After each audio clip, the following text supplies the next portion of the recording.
Hey y'all, I'm Amanda with Lovecrafted Decor, and today I'm going to show you how to make some cute crafts using vegetable cans. So the two crafts that we're going to make today is a little DIY lantern and also a little watering can. So I have both of these posted as a short. I also have them over on my Facebook page. So we're going to recreate both of these. I'm probably going to do a different design for our little So I'm probably going to do a different design for our little lantern here. And for our watering can, I had some feedback from some of my viewers that said they wanted to keep the handle black, so we'll try that this time and see how that looks. So first up, we're going to make our little lantern. So I have my can here, and you're just going to need a hammer and also a nail. And you'll also just need a piece of paper and a marker or a pencil or whatever you have, because this is what we're going to use to mark it onto our paper. Let's trace the outline of our cans. So we're going to start in the middle of the can. I'm going to do kind of like a little star design this time, I think. And it doesn't have to be perfect, y'all, because like this one, you can see that it's not perfect. I was trying to do like a little swirl, but you see it gets kind of lost, but it's still really, really pretty either way. So it does not have to be perfect. You're just doing this for a general idea of how you want this to turn out. And also, the more dots, the more you have to hammer this. You can also use a drill if you have a drill. Now that we have our design drawn, we're just going to cut it out, and then we're going to tape that right onto whichever side is going to be your front of your can, so it should line up right with the size of the can. So we're going to take some tape and attach it to our can. So now this is our guideline for where we're going to put our holes in our can. So last time I just taped this to the table, and that does work if you don't have a clamp, but it did move around a little bit, so it may make it a little more challenging. To make it a little easier, if you do have a clamp, you can just attach it to your table, so that way it's more sturdy on the table. And I would suggest using some type of safety glasses or something just to avoid any metal fragments or anything like that getting in your eyes. So we're going to take our hammer and our nail, and we're going to start by just placing it on our first dot here, and then tapping our hammer right onto that. Usually it just takes a few little taps, and then I wiggle mine around so that I can make the hole a little bit bigger. We're going to repeat this process all the way around the can.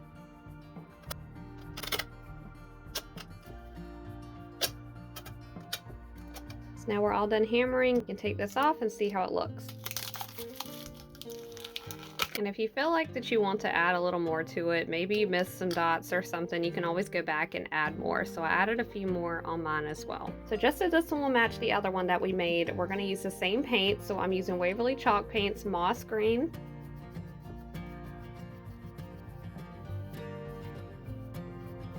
So now we can set this aside and let this dry for a little bit. So now that this one has completely dried, we can move on to the next step. Now this next step is optional, and that is to add a little twine hanger to it. You can just leave it as it is and just add your little candle inside of it.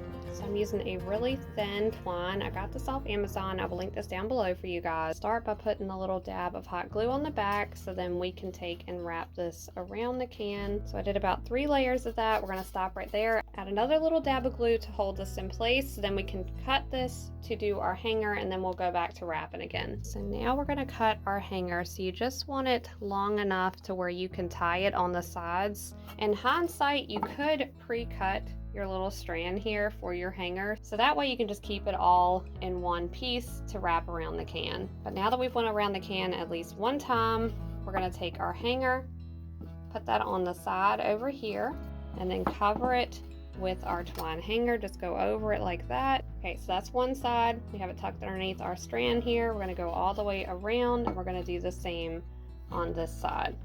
And it doesn't have to be perfect. We can adjust this here in a minute. So now we're going to go around the can a few more times so that we can secure this tightly onto the sides here. Alright, so now that we have this tucked under here, we can just tie our hanger. So you can adjust this at this point, just pull it out. Just, of course, try not to pull it out too much so that you don't have to retuck it. If you do accidentally pull it out, you can just tuck it back under. We're just going to tie this right into a little loop on the side. So you can trim up these little pieces if you want. I usually just glue them onto the side here and just blend them into the twine. So now we have our little hanger onto our little can. So now all that's left, y'all, is to put our little tea light candles in there. You can use battery ones. These aren't very bright, so I usually do add 2 of them just so it'll be bright enough in the can. You can see how cute they look together. You can also put a real candle in this, but I would not add the hanger if you do that, of course, because of the fire hazard. but it does shine a lot brighter if you have a real candle. These are the tea light candles, and this is a real candle. So now we're going to move on to our little decorative watering can. So for this, you'll just need obviously a can, any type of handle. I got this one from Lowe's. You can get them from Home Depot as well, or Walmart, and then some screws to attach them. Usually these come with their own screws, but I have somehow lost the screws to this because this was for something else I was going to use at some point. So I have these wood screws, so they are super sharp. They pierce through the can a lot easier. However, they will show through on the other side, but that's not a problem because we're going to fill them with flowers anyway to hide all that. So I used my own dried pressed flowers on this last time. These are from my actual yard that I pressed myself. So I plan to use my own dry pressed flowers for this one as well. So first we're going to paint our can, and I'm using Waverly Chalk Paint Snow White. Now I've already bent my can, y'all, because I was planning on using this the other week and I ended up not getting to it. So I don't have that part showing, but you basically just need to sit here and like squeeze on your can repeatedly. Try to work into a point on one end so that it looks more like a watering can. This is optional. You can just leave it rounded if you don't want to bend it. Now this can that I'm using right here was a cream of chicken Campbell's soup can. So it's kind of a large can. This one over here was a little bit smaller. This was an asparagus can. So I'm going to paint my can white again this time, just so my dried pressed flowers will stand out on it. So now that this is dry, we're going to attach our handle to it. So first, just so that we can hold this in place for us to drill into it, I'm going to hot glue this to the side. Now that it's attached to the side and it's not going anywhere and we can use it as a little handle, we'll just keep it black this time and see how it looks once we've added everything to it.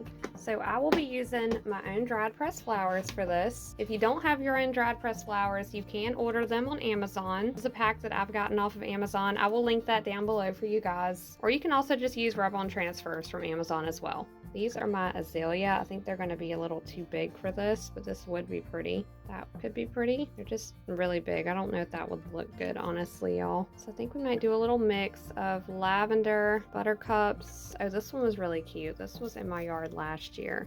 How cute would that be, y'all? These would be so cute. All right. We got to step. That is enough. We're going to load this thing up with flowers. Now that we have our flowers picked out, I'm going to get my Mod Podge. This is what we're going to use to attach our flowers to our can. Doing a little bit of Mod Podge in the place that you're going to have your flower head. That way it'll just stick right onto the can. Sometimes if the flowers are thicker, it's a little harder to do. And then we're just going to seal it onto the can with some more Mod Podge. With thicker flowers, you are going to need to be a little heavier with your Mod Podge. I do usually suggest not to be heavy with your Mod Podge, just because it takes longer to dry. And you'll see each time that I do this side comes up, but as it dries, you can just keep working over that. It'll become super tacky to where it'll stop lifting. Now that's attached, and we can go ahead and work our way down the stem. I'm gonna go right behind the leaves and then paint over the leaves. And this will dry clear once it's all done. And since this is longer than my can, I'm just gonna take my scissors and clip that right on off. So you see how cute that looks? And an easier way to handle this is to grab it with your paintbrush like this. This is what I do now. When I started off, I started like picking them up with my fingers. That makes it a little harder to do. Or you can use tweezers. And again, if it won't stay down, you can give it some time to become tacky and then go back and stick it on there. Because like this one is being a little troublesome. We're just going to smooth out all that excess Mod Podge so it's not super caked up.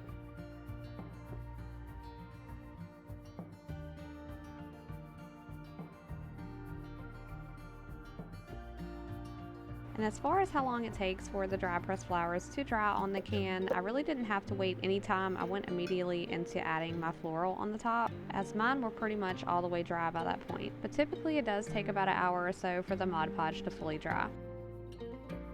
So here's how they both look together. I think they turned out beautifully. It's just a cute way to make use of your old cans. And here's how they both look outside. It will be so pretty hanging on your porch or on your patio. And they're also really cute just sitting on the porch table as well.